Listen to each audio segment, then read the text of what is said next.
Hello everyone, welcome to academic solution. তো আশা করছি তোমরা সবাই অনেক বেশি ভালো আছো।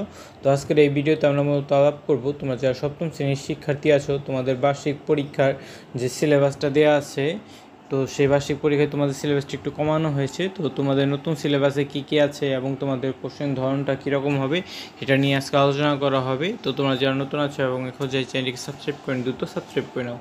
তো দেখো, তো তোমাদের জন্য কিছু নির্দেশনা দেওয়া আছে, সেগুলো তোমরা একটু পড়ে নেবে। তোমাদের যে শর্ট সিলেবাসের মধ্যে থেকেই এই প্রশ্নগুলো করা হবে। তো তোমাদের সিলেবাসে কোন কোন অধ্যায় থাকবে দেখো, এবং প্রত্যেকটা অধ্যায় কিন্তু সবগুলো নেই, কিছু কিছু সিলেক্টিভ পার্ট দেওয়া আছে। যেমন তোমাদের যে প্রথম অধ্যায়টা আছে, যে 1 নম্বরে দেখো কী দেওয়া আছে, তোমার যে শিক্ষণ অভিজ্ঞতা 2, এটার মধ্যে তোমাদের দ্বিতীয় অধ্যায় আছে, প্রথম অধ্যায় নেই। তো দেখো এই দ্বিতীয় অধ্যায়ে তোমরা কী কী পড়বে দেখো। এই দ্বিতীয় অধ্যায়ে বুদ্ধিভিত্তিক সম্পদের ব্যবহার, এই চ্যাপ্টারটা থেকে তোমরা 20 থেকে 37 পৃষ্ঠা পর্যন্ত পড়তে হবে। এবং শিক্ষণ অভিজ্ঞতা যে 5 আছে, আমি যদি রোবট হই, এই চ্যাপ্টারে তোমরা কী কী পড়বে 61 থেকে 84 পৃষ্ঠা পর্যন্ত।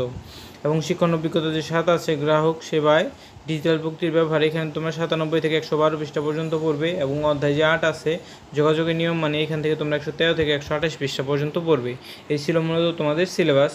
তো তোমাদের শিক্ষণকালীন মূল্যায়ন হবে 30% এবং সামষ্টিক মূল্যায়ন হবে 70%, এটা তো তোমরা সকলেই জানো। তো তোমাদের শিক্ষণকালীন মূল্যায়নে কী কী থাকতে পারে দেখো, অ্যাসাইনমেন্ট দিতে পারে বা ব্যবহারিক কাজ দিতে পারে। তো কী দিতে পারে দেখো, যে তোমাদের বইয়ের যে শিক্ষণ অভিজ্ঞতা 7 আছে, সেখান থেকে সেশন 4 এবং পৃষ্ঠা 107, যে ডিজিটাল মাধ্যম ব্যবহার করে ই কমার্সের সেবা প্রাপ্তির ধাপ এবং বিবেচ্য বিষয়, এটা তোমাদের অ্যাসাইনমেন্ট দিতে পারে, এখানে পাবে 10 নাম্বার। তারপর বিভিন্ন অনুসন্ধানমূলক কাজ বা প্রকল্প দিতে পারে, সেখানে তোমার যে শিক্ষণ অভিজ্ঞতা 2 আছে সেশন 5-এ, যে 35 পৃষ্ঠায়, যে বুদ্ধিভিত্তিক সম্পদকে যথাযথ বাণিজ্যিক ব্যবহারে উপযোগী বানাতে প্রতিবেদন প্রস্তুত, এটা আসতে পারে। এবং আর কি আসতে পারে দেখো, যে এক শ্রেণীর কাজ দিতে পারে, শিক্ষণ অভিজ্ঞতা 8-এর সেশন 1 পৃষ্ঠা 115, আগামী সেশনের প্রস্তুতির শক্তি পূরণ করো, এটাও তোমাদের কাজ দিতে পারে, এখানে তোমরা 10 নম্বর পাবে। তো তোমাদের কোশ্চেনটা কী আসতে পারে দেখো, এই পরীক্ষায় তোমাদের বহু নির্বাচনী প্রশ্ন থাকবে 15 মার্কে, এবং এক কথায় প্রশ্নের উত্তর থাকবে 10 মার্কের জন্য, এবং বিভিন্ন সংক্ষিপ্ত প্রশ্ন থাকবে, অর্থাৎ বাংলার মতোই মূলত এটার যে মানদণ্ডটা দেওয়া আছে, যে 10টার মধ্যে 10টা উত্তর করতে হবে, 20 নাম্বার পাবে। এবং রচনামূলক প্রশ্ন থাকবে 5টার থেকে 3টা উত্তর করতে হবে, পাবে 15 নাম্বার। এবং যে বিভিন্ন রচনামূলক প্রশ্ন আর একটা ধরনের থাকবে, যেটা দৃশ্যপট নির্ভর, সেইখান থেকে তোমার কী করতে হবে, 7টা কোশ্চেন থেকে 5টা কোশ্চেন উত্তর করতে হবে, এবং এখানে তুমি পাবে 40 নাম্বার, টোটাল গেল তোমার 100 নাম্বার।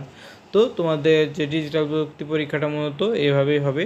তো পরবর্তী ক্লাসে আমরা কী করব, তোমাদের যে কোশ্চেনের ধরনটা কীরকম হতে পারে, যে তোমাদের একটা কোশ্চেন দেওয়া আছে বার্ষিক পরীক্ষার, সেটা নিয়ে আমরা আলোচনা করব।